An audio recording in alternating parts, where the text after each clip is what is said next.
Muy buenas noches, queridos hermanos y amigos. El Señor nos continúe bendiciendo, dándole la gracia al Señor por la nueva oportunidad. Vamos a entrar en el capítulo 2 del libro de Ruth. Habíamos visto el primer capítulo y habíamos visto, puede pasarla, las divisiones que habíamos establecido para el libro de Ruth. En el primer capítulo, en la tierra de Moab. En el segundo capítulo, el que nos ocupará esta noche, en el campo de Boz.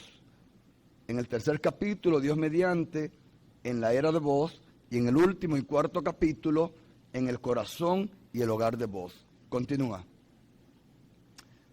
Habíamos leído ese capítulo, los 22 versículos que contiene el primer capítulo. Continúa.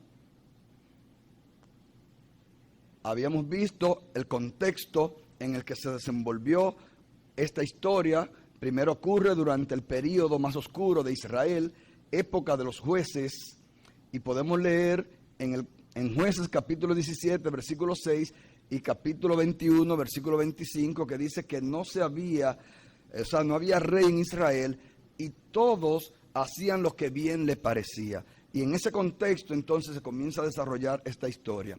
El modelo de familia en esa época era el patriarcal, y explicábamos que es donde el padre tiene la responsabilidad de guiar la familia, tal y como lo ha establecido Dios. Él es el responsable y la cabeza del hogar, y que hay otros modelos, como el modelo matriarcal, donde la madre es la que tiene, por así decirlo, la cabeza del hogar. Pero ese no es el modelo bíblico, el matriarcal, sino el patriarcal.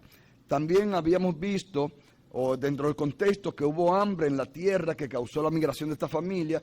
Como un castigo, Dios había permitido que la tierra dejara de producir, y había permitido que hubiera hambre en la tierra que Dios había prometido darle, que fluía leche y miel.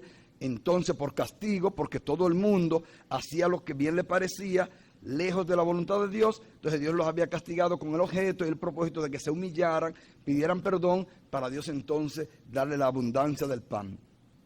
Por último, migraron al pueblo de Moab, un pueblo emparentado con los israelitas. Ya dijimos que Moab era el hijo de el sobrino de Abraham, que es Lot, con su hija mayor. Nació por ese incesto un hijo llamado Moab, y de ahí descienden los moabitas. Estos eran idólatras, aunque si bien eran parientes y si bien también tenían las leyes de Israel, pero las habían abandonado por seguir a pueblos idólatras y seguir costumbres también paganas. Continuamos. Habíamos visto también los significados de nombres y lugares que aparecen. Tenemos que para Elimelech, mi Dios es rey; Noemí, placentera; Malón, que es el primer hijo de Noemí y de Elimelech; enfermizo, Kelión; lánguido, débil; Orfa, dura de cerviz; Ruth, compañera fiel; Boz, agilidad, firmeza; Belén, casa del pan; Judá, alabanza; y Moab, desperdicio. Y aquí quise poner los versículos donde Dios se refiere a Moab como vasija para lavarse. Están en Salmo 60, versículo 8, y Salmo 108, versículo 9. Continuamos. También habíamos visto en esta imagen aproximadamente los 48 kilómetros que hay de distancia entre Belén y Moab, que fue la distancia que recorrió esta familia encabezada por Elimelech con Noemí, sus hijos, hacia los campos de Moab, y luego la de vuelta que tuvo Noemí con la única suegra que le siguió, la única nuera que le siguió, que fue Ruth. Seguimos. Habíamos visto los ejemplos de los personajes. Seguimos. Donde Elimelech, habíamos resaltado de él que abandonó la tierra prometida para ir a la tierra de enemigos idólatras, mostró falta de fe en Dios, tomó malas decisiones, influenció a su familia con sus malas decisiones y fracasó en sus planes porque lamentablemente no logró el progreso con el que él salió a buscar. Continuamos. En el caso de Noemí vemos que fue obediente, o que obedeció a su marido, sufrió las consecuencias de las malas decisiones de su marido, permitió que sus hijos se casaran con moabitas, lo cual estaba prohibido para los israelitas, Su ejemplo influenció a sus dos nueras y vemos que ellas dos decidieron seguirle hacia su tierra, pero luego Orfa se devolvió. Recapacitó, o sea, Noemí recapacitó cual hijo pródigo al volver a la casa de pan y lugar de alabanza. Cuando ella se enteró en Moab que Jehová había visitado su pueblo y que había pan en Belén, entonces decidió volver de nuevo a su tierra natal. Y por último resaltamos que recibió la bendición de Dios. Continuamos. Seguimos. Ahí fue donde quedamos. Ahora vamos a leer el capítulo 2 de Ruth para entonces tener nuestro estudio bíblico de esta noche. Dice así la Biblia, la palabra de Dios, en el libro de Ruth, capítulo 2, comenzando en el primer versículo. Tenía Noemí un pariente de su marido, hombre rico de la familia de Elimelech, el cual se llamaba Boz. Y Ruth, la moabita, dijo a Noemí: te ruego que me dejes ir al campo y recoger espigas en pos de aquel a cuyos ojos hallare gracia. Y ella le respondió: ve, hija mía. Fue pues, y llegando, espigó en el campo en pos de los segadores, y aconteció que aquella parte del campo era de Boz, el cual era de la familia de Elimelech. Y he aquí que Boz vino de Belén y dijo a los segadores: Jehová sea con vosotros. Y ellos respondieron: Jehová te bendiga. Y Boz dijo a su criado, el mayordomo de los segadores: ¿de quién es esta joven? Y el criado mayordomo de los segadores respondió y dijo: es la joven moabita que volvió con Noemí de los campos de Moab. Y ha dicho: te ruego que me dejes recoger y juntar tras los segadores entre las gavillas. Entró pues y está desde por la mañana hasta ahora, sin descansar ni por un momento. Entonces Boz dijo a Ruth: oye, hija mía, no vayas a espigar a otro campo, ni pases de aquí, y aquí estarás junto a mis criadas. Mira bien el campo que sieguen y síguelas, porque yo he mandado a los criados que no te molesten.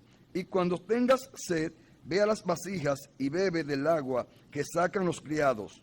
Ella entonces, bajando su rostro, se inclinó a tierra y le dijo: ¿por qué he hallado gracia en tus ojos para que me reconozcas siendo yo extranjera? Y respondiendo Boz le dijo: he sabido todo lo que has hecho con tu suegra después de la muerte de tu marido, y que dejando a tu padre y a tu madre y la tierra donde naciste, has venido a un pueblo que no conociste antes. Jehová recompense tu obra y tu remuneración sea cumplida de parte de Jehová, Dios de Israel, bajo cuyas alas has venido a refugiarte. Y ella dijo: Señor mío, halle yo gracia delante de tus ojos, porque me has consolado y porque has hablado al corazón de tu sierva, aunque no soy ni como una de tus criadas. Y Boz le dijo a la hora de comer: ven aquí y come del pan, y moja tu bocado en el vinagre. Y ella se sentó junto a los segadores, y él le dio del potaje, y comió hasta que se sació y le sobró.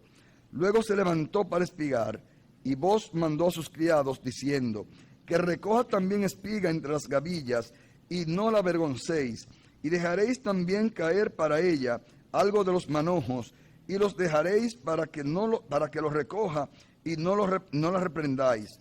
Espigó pues en el campo hasta la noche, y desgranó lo que había recogido, y fue como un efa de cebada. Y lo tomó y se fue a la ciudad, y su suegra vio lo que había recogido. Sacó también luego lo que le había sobrado, después de haber quedado saciada, y se lo dio. Y le dijo su suegra: ¿dónde has espigado hoy? ¿Y dónde has trabajado? Bendito sea el que te ha reconocido. Y contó ella a su suegra con quien había trabajado, y dijo: el nombre del varón con quien hoy he trabajado es Boz. Y dijo Noemí a su suegra: sea él bendito de Jehová, pues que no ha rehusado a los vivos la benevolencia que tuvo para con los que han muerto. Después le dijo Noemí: nuestro pariente es aquel varón, y uno de los que pueden redimirnos. Y Ruth la moabita dijo: además de esto me ha dicho: júntate con mis criadas hasta que haya acabado toda la siega. Y Noemí respondió a Ruth su nuera: mejor es, hija mía, que salgas con sus criadas y que no te encuentren en otro campo. Estuvo pues junto con las criadas de Booz espigando hasta que se acabó la siega de la cebada y la del trigo, y vivía con su suegra. Que el Señor pues se digne en bendecir su palabra leída en nuestros corazones. Oremos. Padre Santo, que moras en las alturas de los cielos, te damos las gracias por tu voluntad, porque tú eres bueno y misericordioso y nos has traído a tu casa, casa de adoración, a donde somos todos edificados a través de tu palabra. Te ruego, Señor, que me utilice como un instrumento en tus manos para edificarnos a todos, tu iglesia, en esta noche, y para bendecir y para honrar tu nombre en esta noche. Guíame, Padre Santo, a través de tu Espíritu Santo, para hablar la verdad que tú quieres que todos escuchemos, para ser obediente a ella y así hacer tu voluntad. Te lo pido en el dulce nombre de Jesús, nuestro Salvador, dándote las gracias. Amén. Amén. Bien, mis hermanos, aquí tenemos un primer versículo que nos llama la atención. Podemos continuar. El primer versículo dice: tenía Noemí un pariente de su marido, hombre rico de la familia de Elimelec, el cual se llamaba Booz. Y nos ponemos a pensar, no sabemos, porque no nos lo dice la Biblia, si Elimelec tenía posesiones, si tenía tierra o si tenía dinero. Lo que sabemos es que él decidió salir de Belén hacia los campos de Moab porque había mucha hambre. Suponemos nosotros que este hombre actuó como la mayoría, haciendo lo que bien le parecía. Y digo esto porque aquí tenemos en el primer versículo una alternativa que él tenía para no tener que abandonar la casa del pan. Porque él tenía un pariente que era rico. Y como pariente rico, si suponemos, vamos a especular un poquito, suponiendo que él tuviera tierra y que tuviera que vender su tierra, pues era muy fácil que él hipotecara su terreno con ese pariente para así obtener dinero y mantener su familia, sabiendo que en el año del jubileo le sería devuelta esa tierra. Además, este pariente redentor podía pagar las deudas que él tuviera sin la necesidad de tener que comprarle su tierra. Podemos darnos cuenta que Elimelec estaba actuando exactamente como dice la Biblia que actuaban la mayoría. Cada uno hacía lo que bien le parecía. Y a Elimelec le pareció bien ir a los campos de Moab para trabajar allí, posiblemente para mantener su familia, posiblemente para enriquecerse, pero no le salió así a él, lamentablemente. Y este texto nos recuerda que hay para Noemí y para Ruth un pariente redentor. Y luego vamos a hablar de lo que es la ley del levirato. Ahora es interesante que nosotros podemos ver aquí que Ruth pide permiso para espigar en pos de aquel en cuyos ojos hallare gracia. Mire qué interesante. Ruth está pidiendo permiso para espigar. Recuérdense que Ruth es moabita y es una extranjera en Belén. Y como extranjera, ella no tenía todos los derechos que tenía un ciudadano judío o un ciudadano de Belén. Y por eso ella le pide permiso a su suegra para ir a espigar. Y oyen bajo qué condiciones: en pos de aquel en cuyos ojos hallare gracia.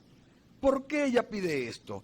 Porque ella sabía que la podían molestar y podían impedirle que recogiera espiga, a pesar de ser una ley dada por Dios que protegía al extranjero, protegía a las viudas y protegía a los pobres.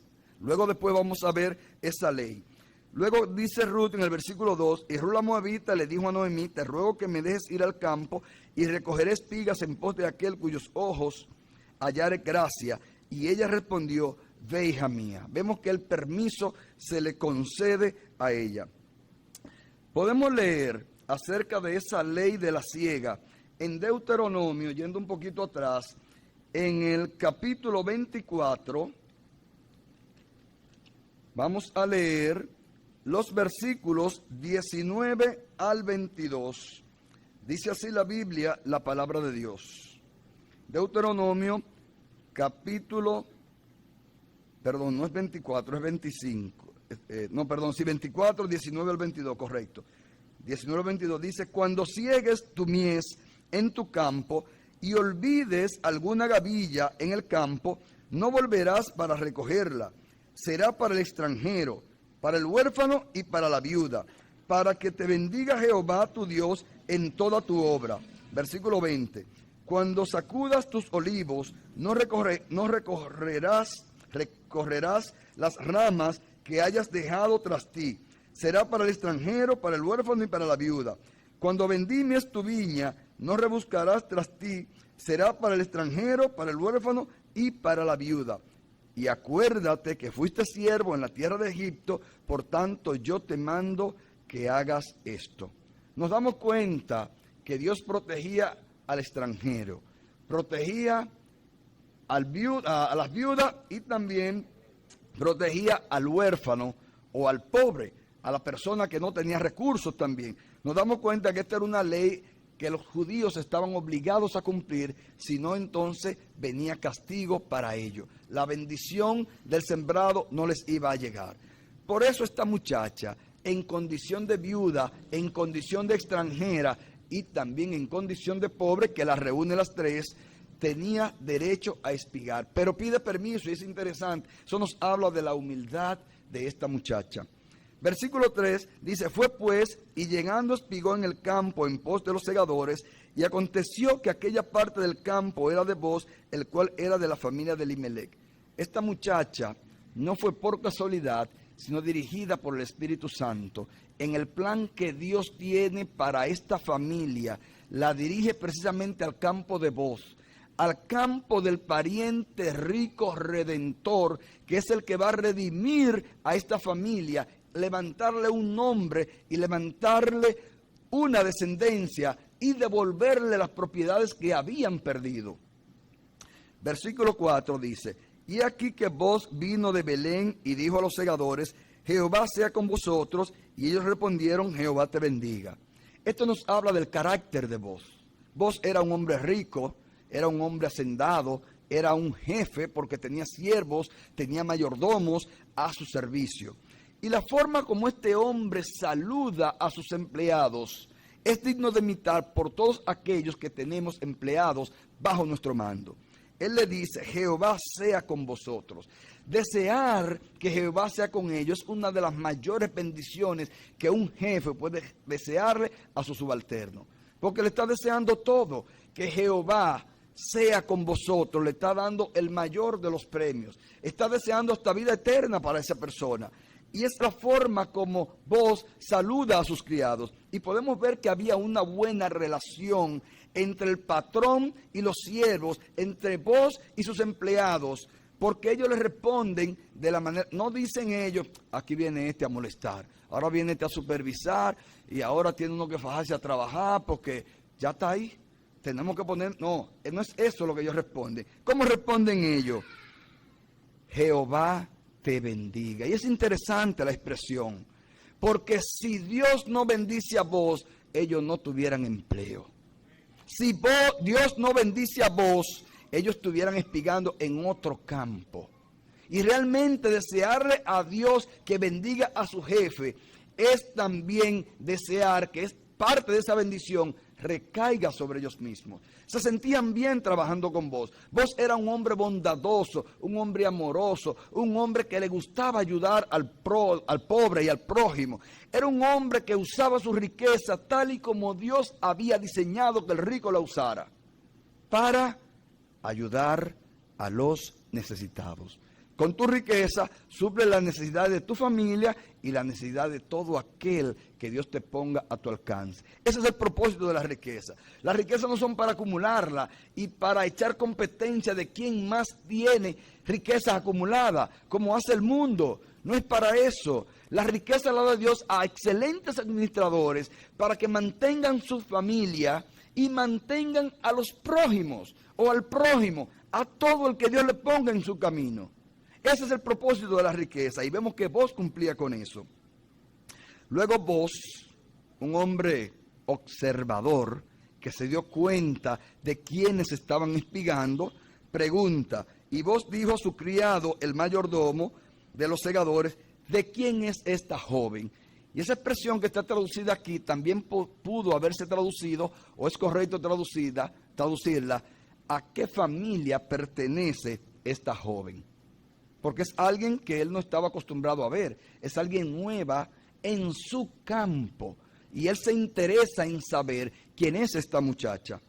Y el criado mayordomo, versículo 6, de los segadores, responde y dijo: es la joven moabita que volvió con Noemí de los campos de Moab, y ha dicho: te ruego que me dejes recoger y juntar tras los segadores entre las gavillas. Entró pues y está desde por la mañana hasta ahora, sin descansar ni aún por un momento. Podemos continuar. Ruth es diligente en el trabajo. Fíjense que Ruth no solamente le pidió permiso a su suegra, llegó a este campo y habló con el encargado, con el mayordomo, y también pidió permiso para que le dejaran espigar. Es una muchacha respetuosa de las propiedades ajenas, respetuosa de un país en el que ella es extranjero, de las leyes de ese país, para cumplir y hacer las cosas como Dios manda. Y esto debe ser un ejemplo para nosotros, hermanos, para trabajar y para actuar nosotros en nuestro propio país, respetando nuestras leyes, respetando a nuestros prójimos, respetando a nuestros padres, respetando a nuestros hermanos y respetando a Dios también. Hermanos, aquí vemos en el versículo 8, bueno, en el mismo 7, el mayordomo le dice a Booz que esta muchacha entró pues desde por la mañana hasta ahora, sin descansar ni por un momento. Vemos que esta muchacha no descansó. Su empeño era recolectar la mayor cantidad posible de granos de cebada para sostenerse ella y sostener a su suegra. Ruth no estaba recogiendo espigas solo para ella, pensando de manera egoísta. Ruth estaba recogiendo espigas para la familia nueva a la que ella pertenecía. Estaba haciendo el papel de la cabeza del hogar. Ella estaba buscando el sostenimiento para esa familia. Una muchacha completamente diligente. Es digna de que Dios la observe. Es digna de la bendición de Dios. Porque sabemos que las manos diligentes traen riquezas, traen bendición. Pero las manos negligentes traen la pobreza. Y esta es una muchacha diligente, porque no ha cesado de trabajar ni por un momento. Y esto se dio cuenta Booz. Vemos que Booz no era un tonto, y era una persona inteligente, una persona escudriñadora y que investigaba, por lo que sigue adelante. Dice, entonces Booz dijo a Ruth: oye, hija mía, no vayas a espigar a otro campo, ni pases de aquí, y aquí estarás junto a mis criadas. Booz se asegura de que esta trabajadora diligente no se vaya a otro lugar a espigar. Para Booz era un honor, era de gran placer tener una empleada como Ruth espigando en su campo.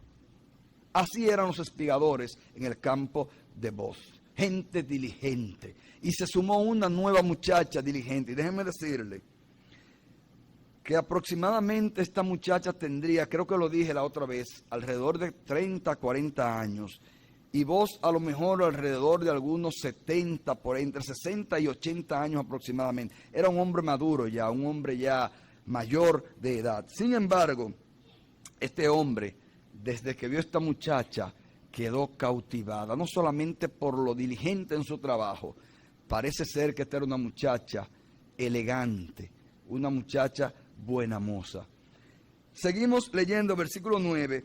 Mira bien el campo que sieguen y síguelas, porque yo he mandado a los criados que no te molesten, y cuando tengas sed, ve a las vasijas y bebe del agua que sacan los criados. Podemos continuar. Fíjense que Ruth consigue espigar en el campo de Booz.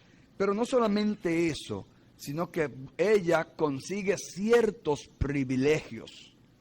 Beber del agua no era para todo el mundo, eso estaba destinado solamente para los criados de Booz, para los mayordomos. Sacaban agua del pozo y bebían mientras trabajaban. Pero él le dice a ellos, miren, no me la molesten, déjenla que recoja todo lo que ella quiera. Y le dice a Ruth, cuando tú tengas sed, ve allá y bebe agua de allá también. Porque no era fácil trabajar como trabajaba Ruth, de sol a sol. El sol sale, bueno, ahora estamos entrando en verano, ya el sol a las 6 y algo ya está saliendo. Y viene terminando un poquito más allá de las 7 de la noche. Estamos trabajando alrededor de 13 horas de día. Imagínense en esa época en Belén, si era un poquito más largo, más corto. Y esa muchacha, ustedes verán al final hasta qué hora trabajó ella. Ruth queda completamente sorprendida por la forma como ha reaccionado Boaz sin conocerla, aparentemente. Y ella le dice, ella entonces, bajando su rostro, se inclinó a tierra y le dijo, ¿por qué he hallado gracia en tus ojos para que me reconozcas siendo yo extranjera? Tenía razón Ruth.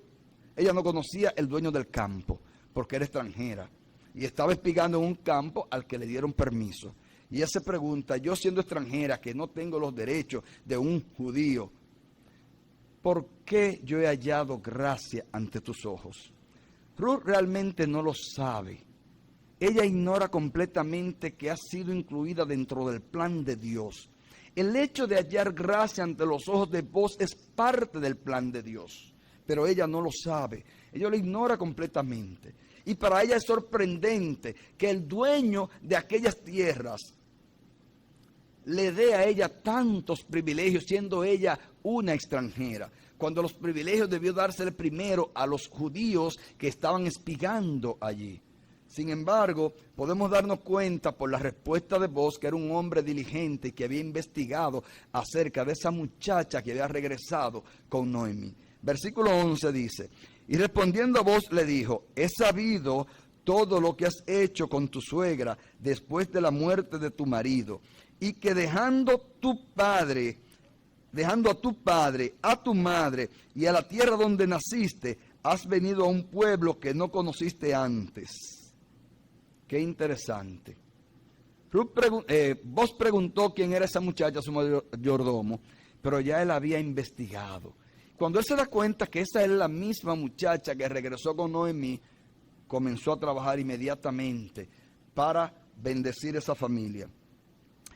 Él resalta el hecho de que esta muchacha haya decidido cambiar de identidad. Cambió su pueblo por el pueblo judío. Cambió sus dioses por Jehová Dios. Cambió su tierra por una nueva tierra, por la tierra donde fluye leche y miel. Y cambió su familia y sus amistades por los judíos. Una muchacha que realmente ha sido sabia, como la llama la Biblia, porque sale del paganismo para venir entonces a la gloria, para venir entonces al lugar correcto, para venir entonces a refugiarse bajo las alas de Jehová. Y él le dice todavía más, Jehová recompense tu obra, versículo 12, y tu remuneración sea cumplida de parte de Jehová, Dios de Israel, bajo cuyas alas has venido a refugiarte. No fue a las alas de cualquier Dios, fue bajo las alas del único Dios vivo y verdadero que existe, y no hay otro como Él. Él es Dios y no hay nadie más. Los demás son ídolos. Nadie es como Dios. Y cantamos un corito que dice, no hay Dios tan grande como tú. No lo hay, no lo hay. Es una verdad lo que cantamos. No hay Dios tan grande como Jehová, el Dios de Israel y el Dios de nosotros. Y bajo las alas de ese Dios vino esta moabita, que era idólatra, que era enemiga de los judíos, a refugiarse. Y eso es un ejemplo para que nosotros nos demos cuenta en quién nosotros hemos creído, en qué familia nosotros pertenecemos.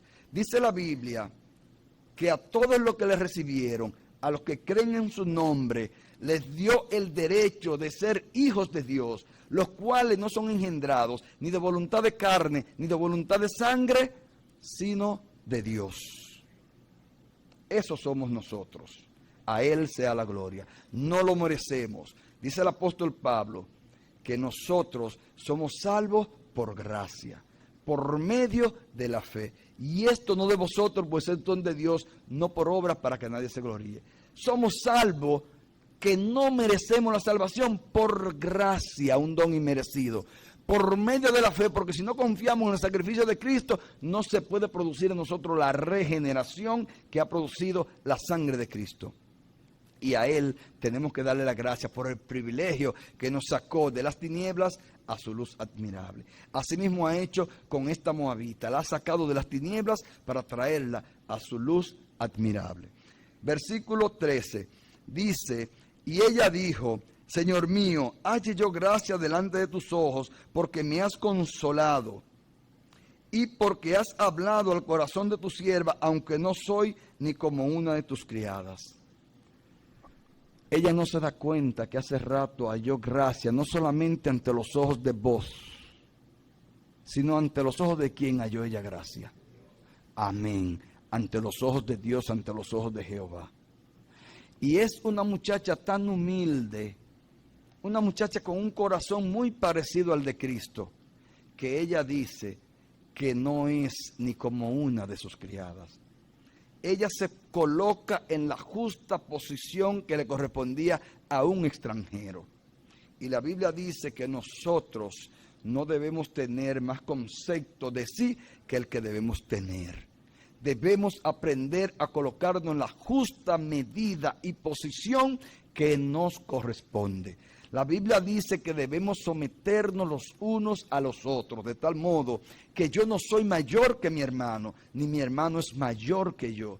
Y eso lo hace para que practiquemos la humildad, porque Cristo dijo que debemos ser humildes como Él es humilde. Y nosotros debemos aprender la humildad de Cristo. Y Ruth nos da a nosotros un ejemplo de humildad. A pesar de todos los privilegios que le está dando voz, ella pudo haberle dicho: bromán, mira quién soy yo ahora. Pero jamás en el corazón de Ruth hubo tal pensamiento, hubo tal decisión. Ella se ubicó en la justa postura que le correspondía. No soy ni siquiera como una de ellas. No estás rechazando los privilegios. Le estás diciendo: halle yo gracia ante tus ojos, porque me has consolado. El corazón de tu sierva, aunque no soy como una de tus criadas, ni siquiera soy como una de ellas. Por eso necesito hallar gracia ante tus ojos. Versículo 14, y vos le dijo a la hora de comer: todavía siguen las bendiciones y los privilegios. A la única persona de las que estaban recogiendo espigas que vos llamó fue a Ruth. Y vos le dijo a la hora de comer: ven aquí y come del pan y moja tu bocado en el vinagre. Y ella se sentó junto a los segadores y él le dio del potaje y comió hasta que se sació y le sobró. Esta muchacha ya tenía la panza llena, como diría Roberto Santana, satisfecha completamente. Comió hasta saciarse. Si ella tenía hambre, pues encontró, no sé si un manjar delicado, pero no lo dudo, porque vos no comía solo. Vos no era un come solo, comía con sus criados. Tú te ríes, ¿verdad? Porque es un término muy dominicano, muy de nosotros. Nada era del PLD, así mismo, no comía solo. Él comía, así podemos ver cómo este hombre se relacionaba con sus empleados. No solamente eso, mientras avancemos en el estudio, en las otras oportunidades que yo espero que en el Señor se me concedan, vamos a ver que Bob no era un hombre haragán. No era un hombre que por ser el jefe se sentaba a ver cómo trabajaban los demás. No.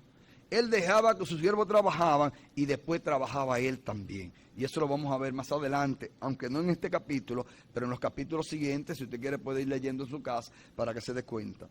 Y aquí vemos que esta muchacha comió y hasta que se sació y le sobró. Y lo que le sobró, ¿saben lo que ella hizo?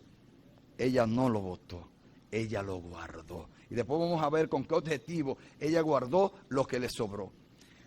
Versículo 15 dice: luego se levantó para espigar, y vos mandó a sus criados diciendo: que recoja también espiga entre las gavillas, y no la avergoncéis. Y dejaréis también caer para ella algo de los manojos, y la dejaréis para que los recoja, y no la reprendáis. Qué interesante. La gavilla era el lugar donde se preparaban los manojos. Y los manojos era todo el grano bueno que se recolectaba, que te cabía en la mano y tú lo atabas. De esos granos buenos y excelentes había que dejar caer para esa muchacha. Nos damos cuenta que este hombre tenía un sumo interés en esta joven. Podríamos decir que vos estaba terriblemente enamorado de esta muchacha, sumamente interesado en esta muchacha, porque de otro modo no podríamos entender tantas bondades para esta extranjera, lo cual no lo hizo él para sus consiervos que también recogían espigas. Dice el versículo 17, y espigó pues en el campo hasta la noche y desgranó lo que había recogido y fue como un efa de cebada. Interesante. ¿Hasta qué hora fue que ella trabajó? Hasta la noche, lo que significa que ya el sol, la luz del sol ya no estaba más en el cielo. Estaba la luz de la luna. Una hora, bueno, no como esta, porque sería un poquito más tarde. Pero vamos a suponer que a eso hasta las 7:30 por ahí de esta hora, que ya está de noche. Y esa muchacha en un lugar sin luz, sin una tea, vamos a llamarlo, sin una lámpara que le alumbrara, recogiendo lo que se caía. Y esta muchacha recogió en abundancia más de lo que pudo haber recogido en un día. ¿Por qué? Porque vos hizo que le dejaran granos, le dejaran espigas para ella recogerla. Para que esta muchacha tuviera abundancia. Para que esta muchacha sintiera bajo qué alas había venido a refugiarse. Bajo las alas de la abundancia. ¿Cómo se llama? Belén, casa de pan. Y donde hay pan, se supone que no debe haber hambre. Si hay hambre, porque algo no está bien. Por eso estaban pasando hambre en Belén y en Israel. No andaban bien. Cada uno hacía como bien le parecía. Pero esta muchacha ahora recibe abundancia. Ustedes saben lo que es un efa. Hay varias traducciones en la Biblia para un efa, pero un efa es una unidad de medida para los granos. Y más o menos son alrededor de 22 litros, aproximadamente como 6 galones. Y eso equivale más o menos a lo que es un botellón de agua de lo que nosotros conseguimos. Imagínense ese botellón de agua, no con líquido, sino con grano de cebada.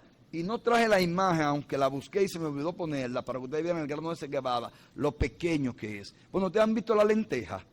Algo parecido a la lenteja. Imagínense ese botellón lleno de esa lenteja. ¿Cuántos días tendrían ellas para comer? Fue tanta la abundancia que llevó, que miren la sorpresa de Noemí. Dice el versículo 18, y lo tomó y se fue a la ciudad, y su suegra vio lo que había recogido. Sacó también luego lo que le había sobrado después de haber quedado saciada y se lo dio. Bueno, pues ella llega a donde su suegra con todo este cargamento, no solamente con el efa de grano, porque ella también lo desgranó. Fue diligente, ya no llevó las espigas para que su suegra le ayudara. No, ella se fajó a desgranarlo. Y después que lo desgranó, que juntó como un efa, entonces llegó a donde su suegra, con todo el grano listo para que se cocinara. Una mujer completamente diligente. Y eso nos habla a nosotros de cómo nosotros debemos actuar en el trabajo de la mies del Señor. Donde Él dice que la mies es mucha y los obreros pocos. ¿Cómo debemos de ser diligentes en la obra del Señor nosotros como creyentes? Tan diligentes que no tengamos que dejarle trabajo a otros. Que nosotros por nuestra diligencia hagamos el trabajo y más de lo que nos corresponde. Eso es lo que Dios quiere como nosotros de manera diligente. Se me está terminando el tiempo, pero quiero comentar el asombro de Ruth. Y le dijo a su suegra, ¿dónde has espigado hoy? ¿Y dónde has trabajado? Bendito sea el que te ha reconocido. Y contó ella a su suegra con quien había trabajado y dijo, el nombre del varón con quien hoy he trabajado es vos.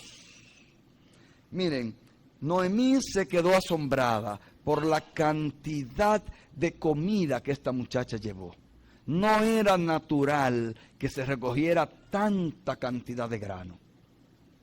Pero aquí hay una sobreabundancia para que Noemí y para que Ruth se den cuenta que hace rato que están dentro del plan de Dios. Hay un plan que ellas dos ignoran. De hecho, quería comentarle, y no lo hice, que si ustedes observaron en el primer capítulo, Ruth intentó cambiarse su nombre, pero ese nombre no fue aprobado por Dios. Ella le pidió a sus compueblanos que no la llamaran Noemí, que significa placentera, sino que la llamaran Mara, que significa amarga o amargada. Sin embargo, nadie en la Biblia entera, nada más ella misma se llamó así. Nadie la llamó así. Eso fue un nombre que ella se quiso cambiar, que Dios no aprobó. Para que nos demos cuenta que dentro del plan de Dios solamente se cumple lo que Él quiere. Como muchas veces dice Roberto Santana, lo que Dios manda, eso es lo que va. Y a Él sea la gloria. Vemos aquí que Ruth recolectó un efa de cebada, aproximadamente 6 galones, como un botellón, y que Ruth regresó con las manos llenas. Ya para terminar, parece que a Noemí no se acordaba que su marido tenía un pariente rico que podía redimirlas. Y solamente le voy a adelantar un poquito para dejarlo hasta aquí. Es porque Ruth dijo en el versículo 20, y dijo Noemí a su nuera, sea él bendito de Jehová, pues que no ha rehusado a los vivos la benevolencia que tuvo para con los que han muerto. Punto. Y después dice, después le dijo Noemí, nuestro pariente es aquel varón y uno de los que pueden redimirnos. Me parece a mí, según el texto, que con este punto Ruth se quedaría pensando, vos, nuestro pariente rico, puede redimirnos. Como que Ruth comienza como a armar un rompecabezas. Perdón, Noemí, gracias, hermano. Noemí comienza a armar un rompecabezas en su mente, de acuerdo con el plan de Dios. Y ella comienza a darse cuenta, wow, pero vos es el pariente redentor que puede redimirnos. Y como que cuando ella se enteró del nombre, como que quedó como así estupefacta, como asombrada, como boquiabierta, como que quedó pensando. Y después que se dio cuenta, entonces que le dice a su nuera, nuestro pariente es aquel varón y uno de los que pueden redimirnos. Y es interesante porque lo que continúa en lo adelante tiene que ver con el levirato. Lo vamos a dejar hasta aquí, hermanos. Nos quedan pocos versículos para terminar el capítulo 3 y luego vamos a entrar en el capítulo 3. Oremos. Padre Santo, que moras en las alturas de los cielos, te damos las gracias porque tú has sido bueno, bondadoso para con nosotros. Tu enseñanza a través de este libro de Ruth es interesante, es buena para nosotros. Gracias, Padre Santo, porque tú nos edificas a través de la historia de Ruth, a través de Noemí y a través de estos personajes. Tú nos muestras lo que debemos desechar y lo que debemos imitar. Gracias, Padre Santo, por tu palabra, que es vida espiritual para nosotros, es alimento espiritual para nosotros. Nos gozamos en ella porque sabemos que ella nos da lo mejor de ti para nosotros, que no lo merecemos. Gracias, Señor, por tu palabra. Permite que ahora nosotros, al igual que Ruth, seamos diligentes en obedecer tu palabra, lo que hemos aprendido en esta noche, y diligentes en trabajar en tu obra. Bendícenos, dándote las gracias en el dulce nombre de Jesús. Amén. Dios nos bendiga, hermanos.